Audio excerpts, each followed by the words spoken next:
Hello. Oh, hello, and welcome to the Glenn Mercer Show. Our special guest today is my new friend, Bryan Dennstedt. Bryan is the founder of the Real Men Eat Plants website and blog and podcast and community. And in another life, Bryan has a career as a fractional chief technology officer, whatever that is. I don't know. Bryan, do you know what that is? I do. Yeah. I get to work in that realm every day. So how did you go from fractional technology to Whole Foods? Yeah, it's an exciting story for sure. And I just want to say thank you, Glenn, for having me on the show. And it's been a real pleasure to get to know you over the brief time we've been working together. So I guess it was probably 12 or 13 years ago. I was living down in Florida and went to the opening night premiere of Forks Over Knives. So big shout out to Rip Esselstyn and that whole crew for putting that movie together, because I walked out of that movie theater shouting "Real Men Eat Plants," bought the domain name, and 12 or 13 years later now, I haven't quite looked back. So it was a big transformation for me. Did you become an overnight vegan? I guess I had my stumbling blocks, like all of us do as we embark on this journey. So yes, I did something crazy. The movie kind of says, like, I challenge you to do it. You've eaten meat your whole life. You give it up for 30 days. So I did. I went vegan for 30 days. As soon as I walked out of the movie theater with no experience, no whatever. So at the end of 30 days, I was missing my ice cream and missing a few other things I really loved. And I was so sick of crappy salads that I had forced myself to eat.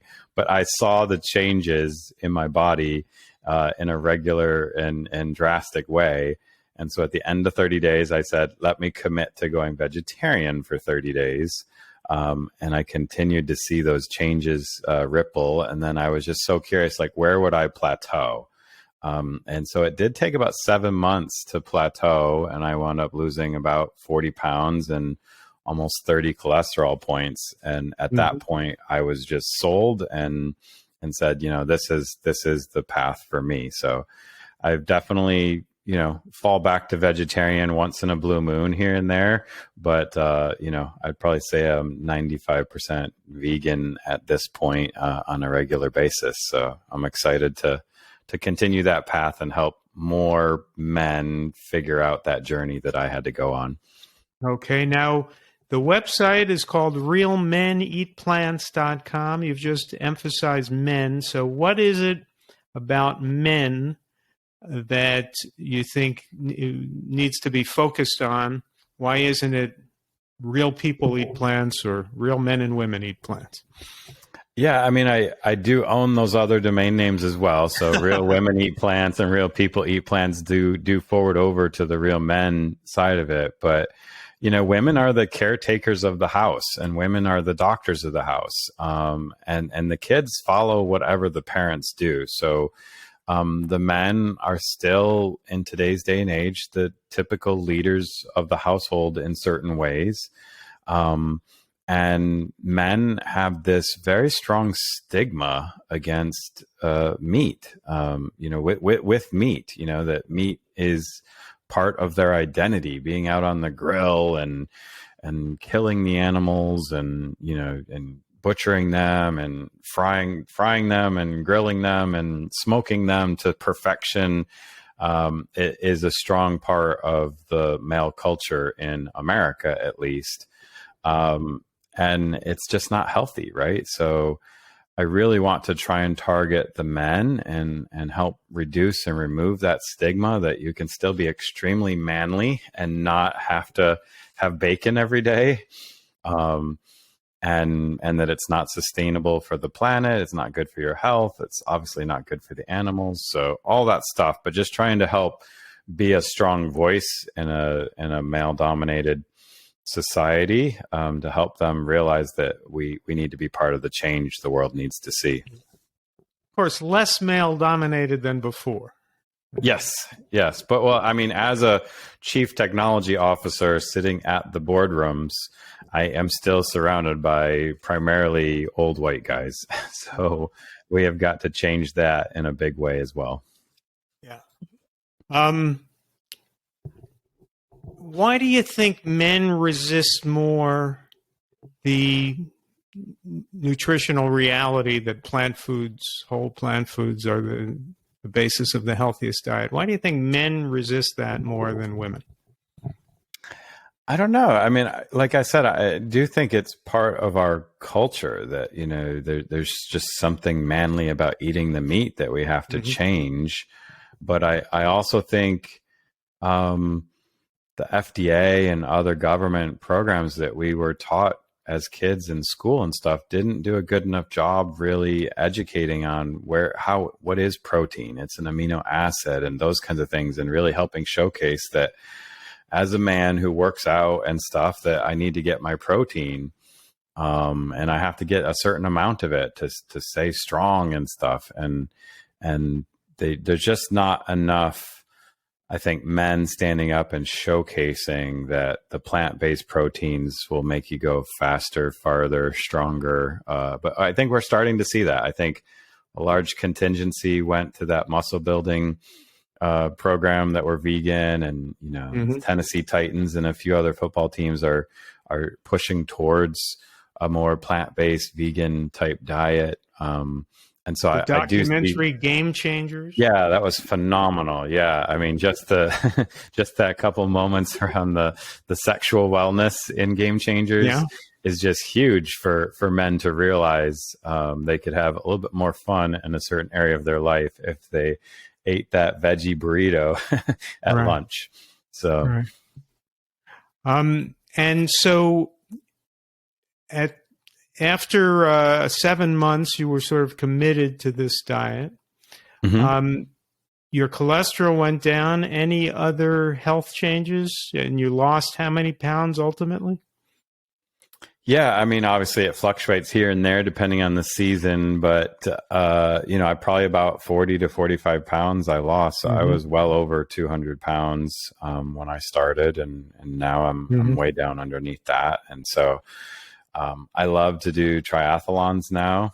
And so I get out there and it's hard to do with the kids running around, but try and get out there and do that. So when I'm in good training shape for that, I'm probably running a little leaner, but it changes year to year. But I mean, I guess definitely I have felt more energy.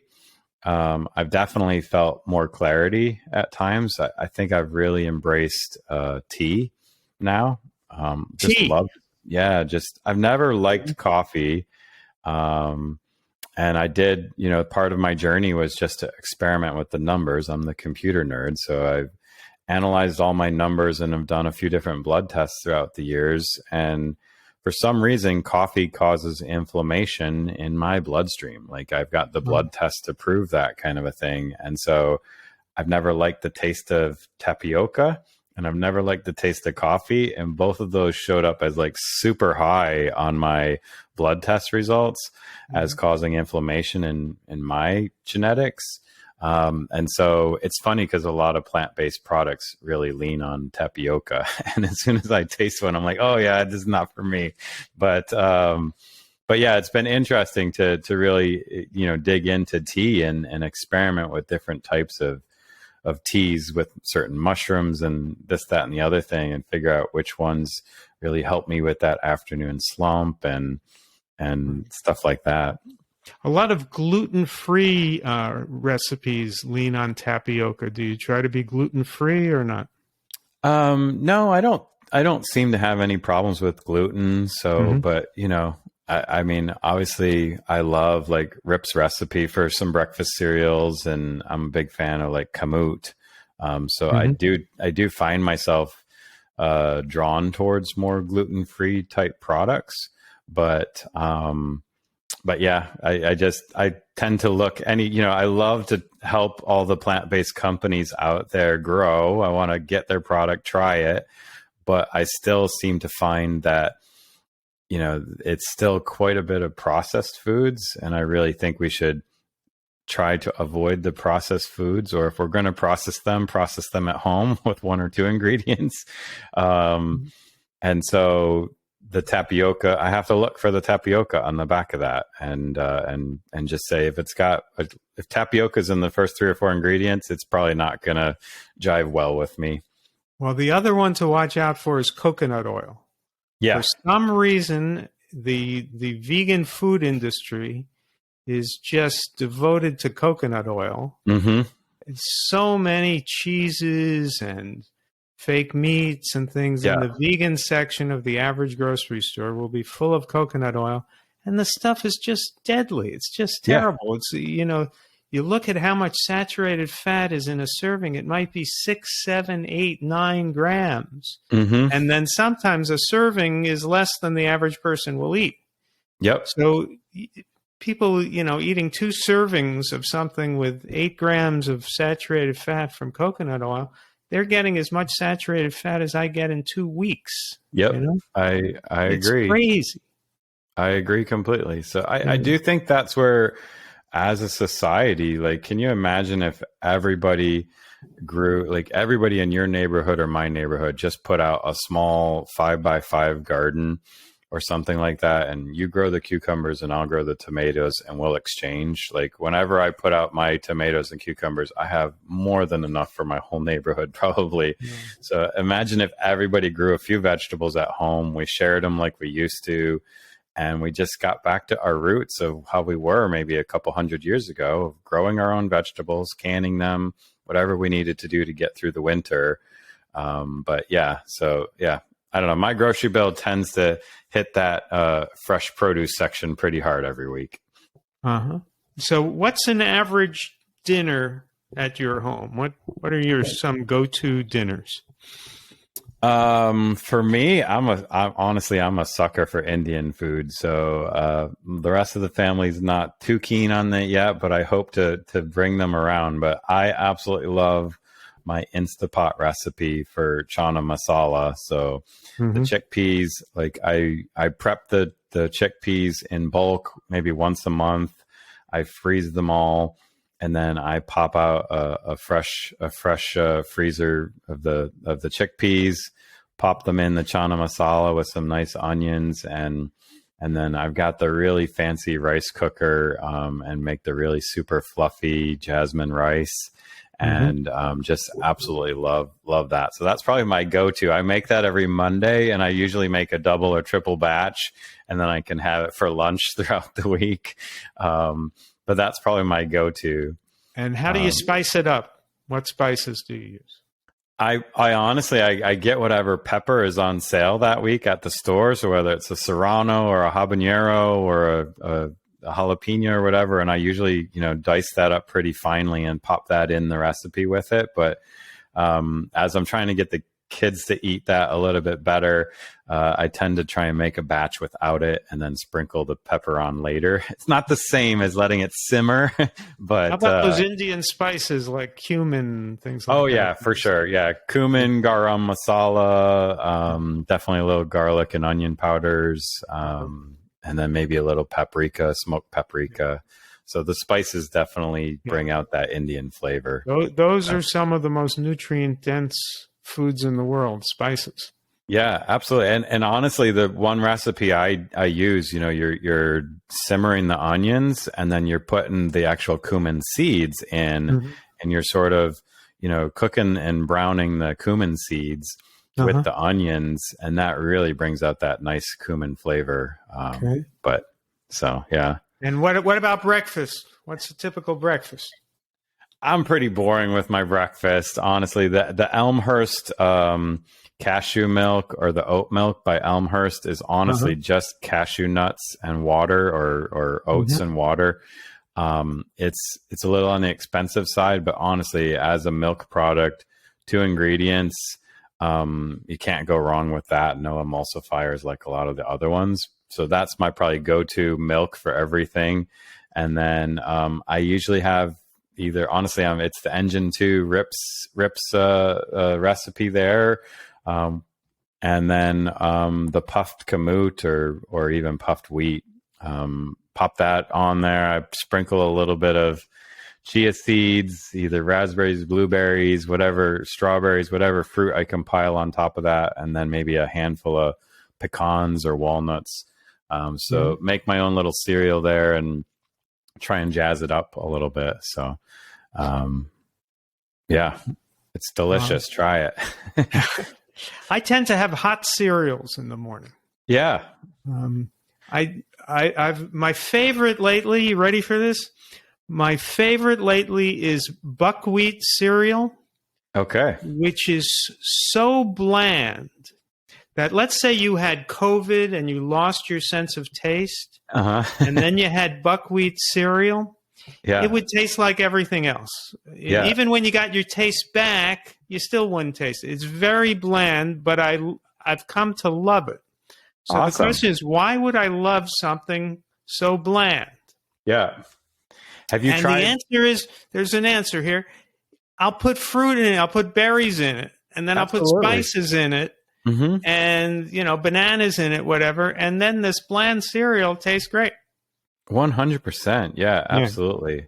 I mean, I'm experimenting with the kids. On Friday, we're trying to make our own pizzas. And so really trying to get them, encourage them to pick a little spice of some sort to pop on the pizza, whether it's some nutritional yeast or I mean, I personally love the red pepper flakes, but just trying to take the vegetables that are on the pizza and spice it up a little bit with something. So they're coming around slowly.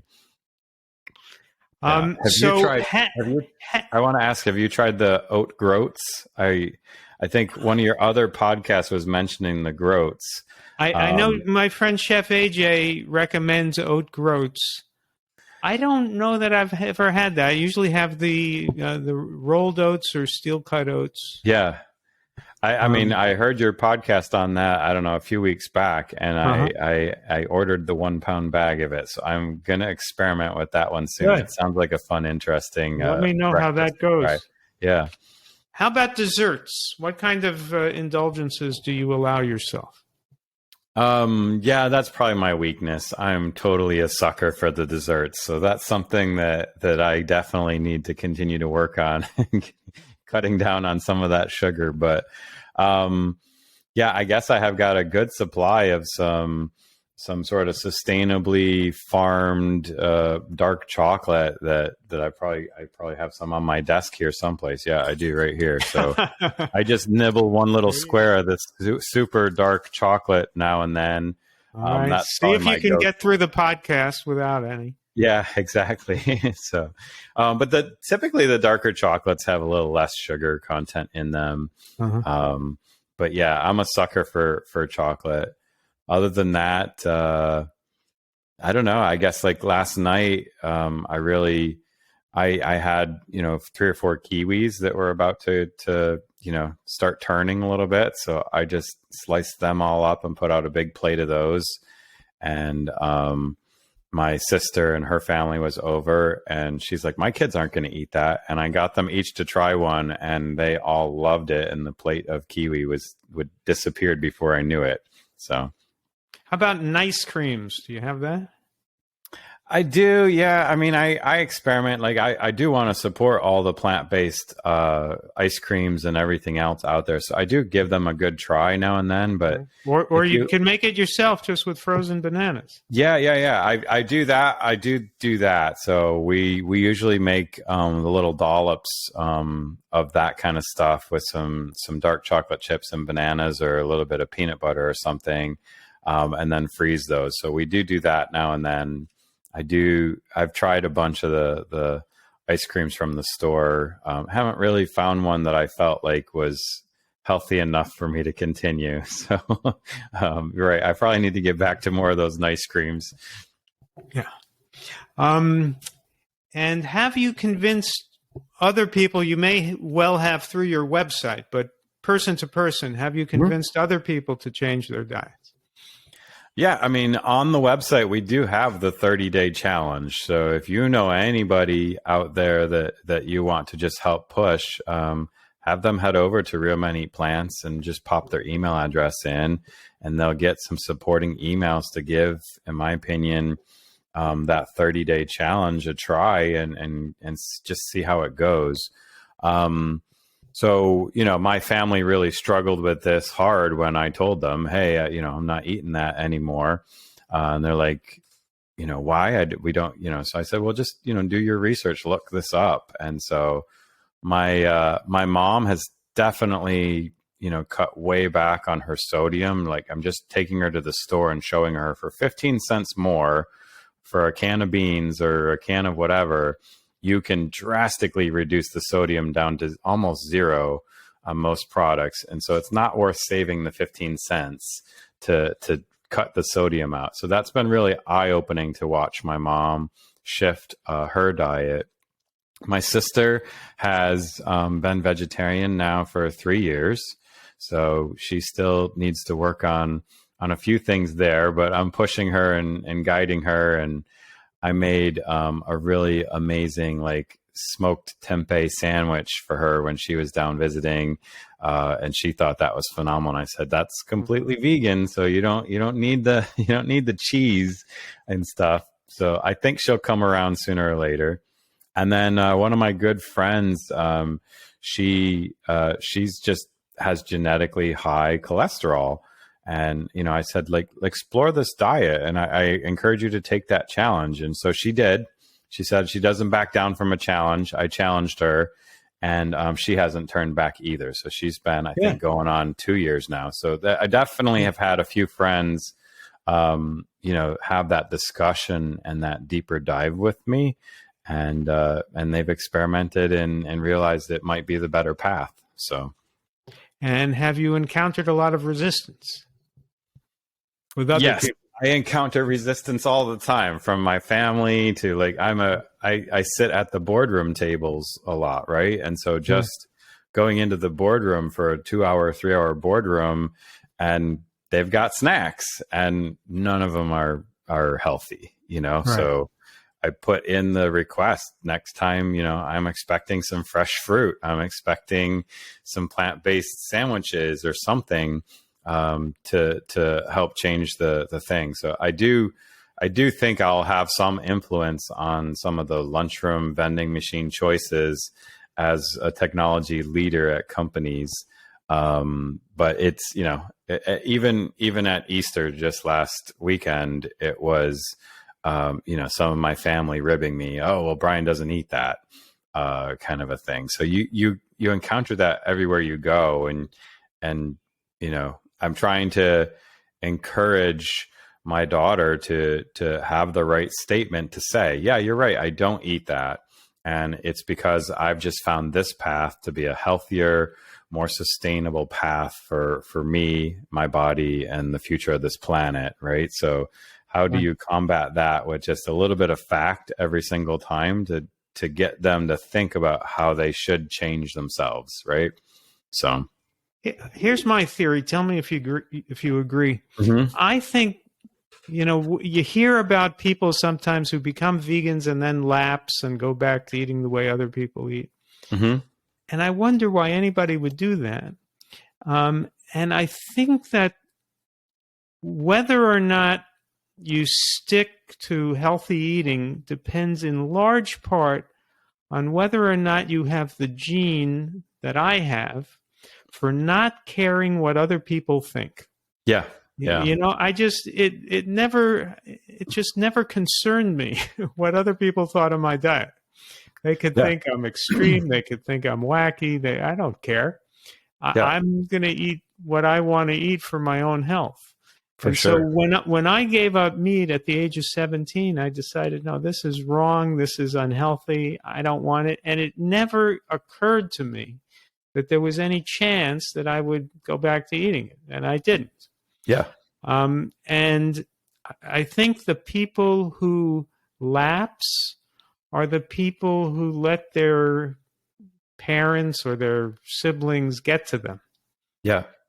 I don't disagree with you. I mean, the pressure is constant, right? I mean, I'm going to a conference next week, And I was thinking about this the other day. I was in the shower just thinking about this conference and like, how am I going to eat healthy all next week while I'm at this conference? Because it's going to be a constant barrage of running from here to there, to there, to there. And how do I find some decent, healthy food throughout? Now, it is a healthcare conference, so I'm curious to see if the healthcare conference can support a healthy diet and lifestyle. But don't bet on it, my friend. Don't bet on that. But I agree. I do think the older we get, the less we care about what other people think. And that's where, how do we help influence the younger generation to not care sooner, or to realize that there is a tremendous amount of people in the United States that support their way of thinking and find that community and embrace it. So, but I do think it's coupled with just, as a society, 80% of people are still not our way. And so you encounter it every single place you go, right? I mean, I just want to run into the gas station and grab a snack for the next 2 hours on my drive. And you have to hunt for 5 minutes to find where they hide the super brown, ugly bananas at the gas station, because that's probably the only vegan thing there, right? Yeah. So, it's a challenge. Yeah. No, you definitely have to bring your own food with you. Mm-hmm. And, I don't eat too many nuts and seeds, but when I'm on a road trip, that kind of food is convenient. Yeah, for sure. You just can't count on too many restaurants, Yep. You have to, let's say you go to a Chinese restaurant, you could ask them if they have brown rice and if they can steam some vegetables, but I don't trust their cooking very much. Yep. I agree. So you mentioned that young people can find, and anyone can find really, a whole community of people like us who lend support. And obviously there are a lot of books and cookbooks and podcasts that lend support. What is it that you want Real Men Eat Plants to do to fill which niche in this?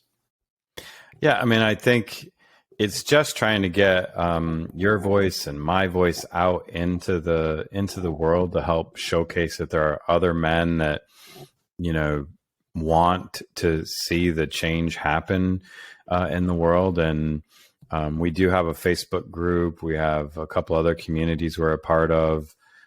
So join those and just know you've got some support and help for adopting this and figuring out strategies to combat some of the societal pressure that we feel on a regular basis, and just dig in with that. So, outside of Real Men Eat Plants, I would just say that there is a plant-based community in your city, wherever you are on this planet. There is. I mean, 12% of the United States is vegetarian, plant-based, and heading in the right direction with us. So I can assure you there are others in your city, as small as it might be wherever you're listening to this. So just go and search on meetup.com, Facebook, Instagram, and find the group, join it, and don't be shy. Say hello. This is where I'm heading and who wants to help me.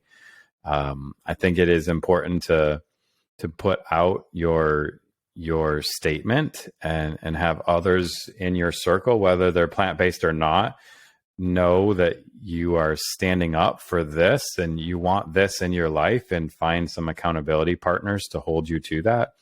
Maybe it's just planning a Saturday or a Sunday to meal prep together. Just get together and cook and put it in some Tupperware and pop it in the freezer, like whatever it is that you need to do. But it definitely, it's definitely about community. So how do we build that community and rally together? Now, we've talked a bit about the health effects of the diet, and it's settled science, really, from my point of view, that Agreed. a whole food, plant-based diet is the healthiest diet on the planet. Let's talk a little bit about the moral and emotional side of things, the slaughtering of animals. Hmm. Where do you stand on that? When you ate meat, did it bother you that animals were slaughtered? And is this part of the appeal you make to people? I mean, every person's going to resonate with a different piece of the story around this, right? I mean, the three big buckets is definitely your health, the planet, and the animals, right? So for me, it was definitely the health aspects. And as I unpacked this and learned more and more, I just realized that wow, our global supply chain is so heavily dependent on shipping meat around this planet that we're growing the most amazing cows in Japan and shipping the Wagyu around the planet for thousands of dollars every single day just boggles my mind. Same thing with the fish industry and others. So when you really start to unpack it and discover what's happening in our supply chain and the detrimental effects that supply chain of animals is causing to destroy the planet, not to mention, like third for me is definitely the animals. Like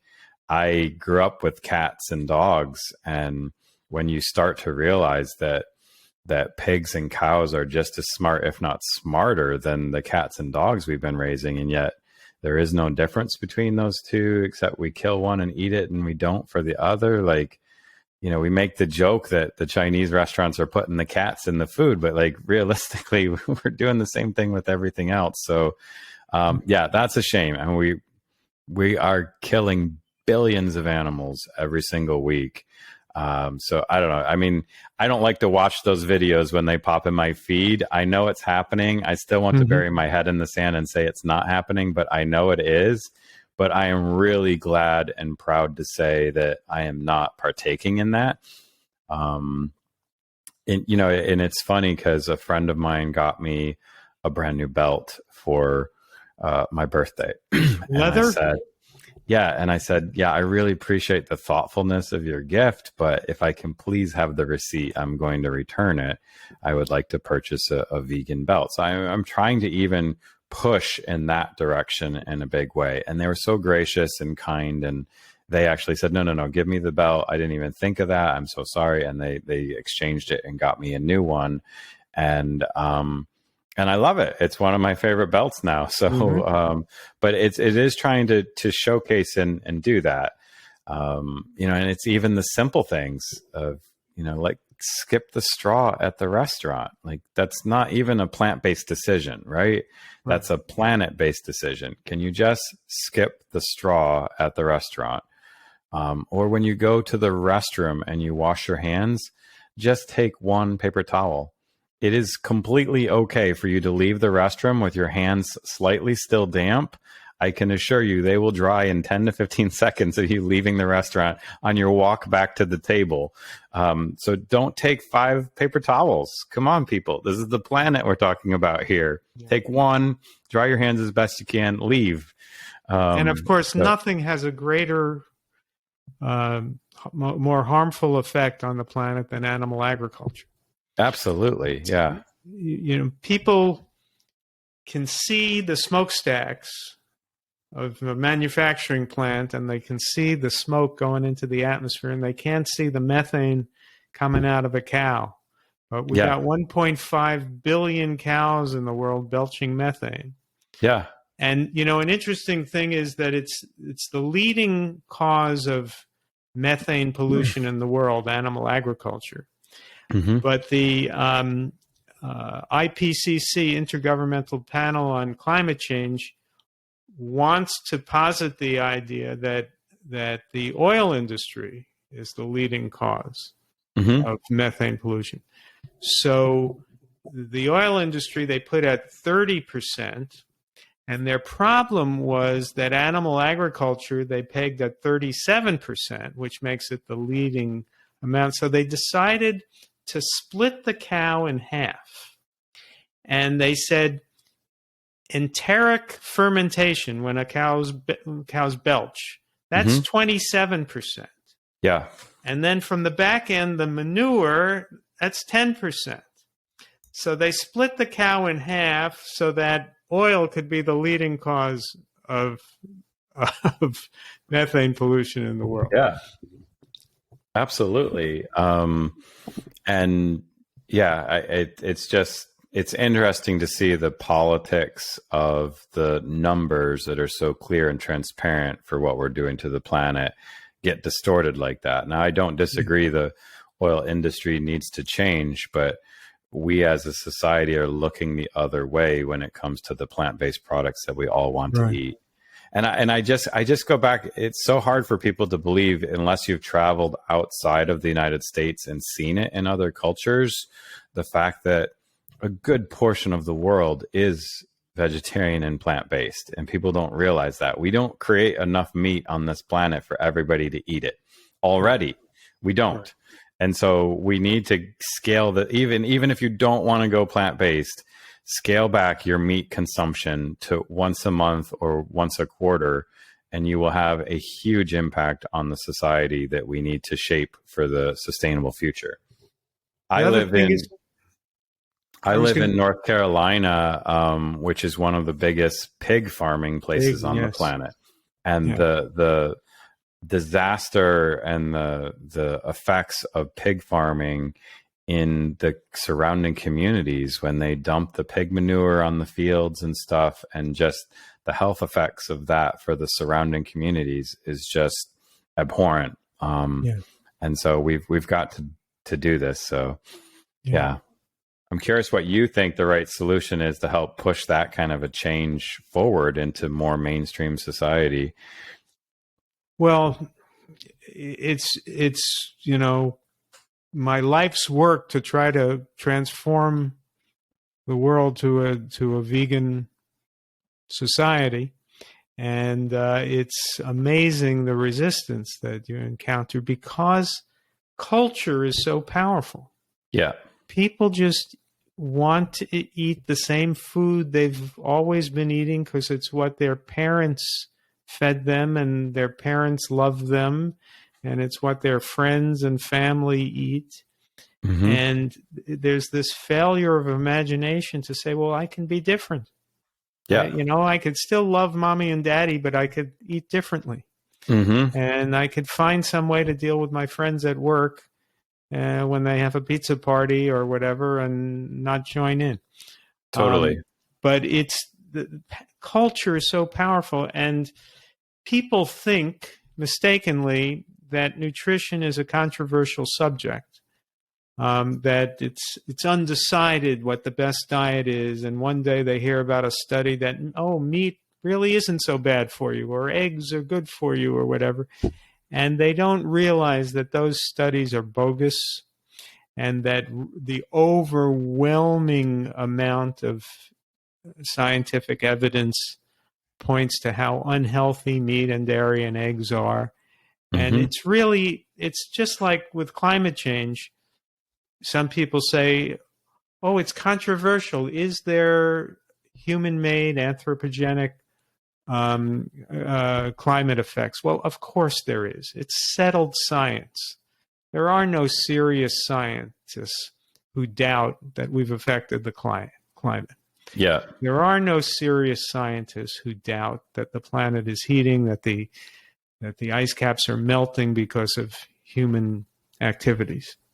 Agreed. And there are no really any serious researchers who doubt that meat and dairy contribute to heart disease. So, we've known this for 50, 75 years. Mm-hmm. But people want to believe, that it's controversial so they can keep eating what they're eating, and they get fooled by the occasional study that gets publicized. That's a bogus study that makes the opposite case. I'll give you one example. A few years ago, there was something called the Red Meat Papers that was published in a serious, or formerly serious, scientific journal called the Annals of Internal Medicine. And this study came to the conclusion that people should just continue their red meat consumption as is. It's perfectly fine. Yeah. So you might say, well, what evidence did they do? Did they put 1,000 people on a meat diet and 1,000 people on a vegan diet, and the people on the meat diet did just as well or better? No, they didn't do that. Well, what did they do?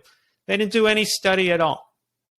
Yeah. It was a meta-analysis. They looked at previous studies of, tens of thousands of people, what they ate and what their health outcomes were.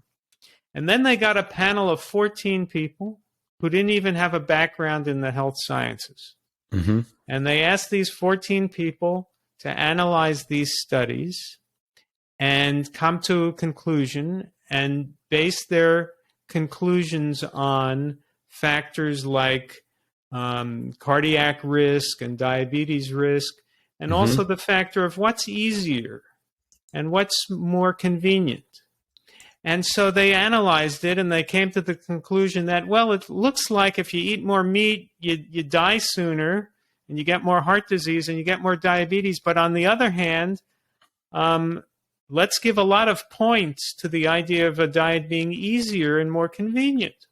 Yeah. So they dinged you 1 point for heart disease, 1 point for diabetes, 1 point for blood pressure, and they gave you 10 points for being more convenient. And they said, keep eating meat. And that made international headlines. Yeah. So no, and it's so true. Like my daughter goes to an elementary school that is really highly, highly rated, in my opinion, except for one factor, which is cultural diversity. And that's what drags the score of that school way, way, way down. And it's just mind blowing that we're comparing the schools on educational learning. I don't disagree. We should have more diversity at my daughter's school, but I don't think it should lower the grade as much as it does because of that one factor. But you bring up an awesome point. Like, I am proud to point out that I have my plant-based certificate through Cornell with that thing. Is that behind your head somewhere? Yeah, right above my head here. That's my plant-based certificate. I see. Okay. I proudly showcase.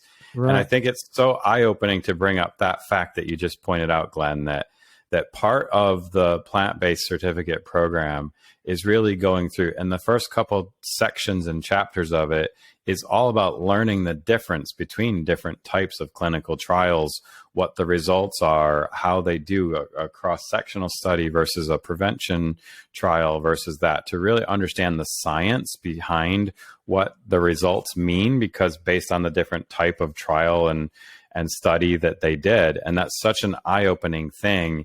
And then you get into looking at a lot of the information about plant-based and whole foods and the effects on the body. It's just a phenomenal program I can't recommend enough people to try. And if that doesn't convince you to go plant-based by the time you're done with that, I'm not sure what will. So that's just was eye-opening for me. And I was already on the journey, and it just further reinforced so many things I already kind of knew.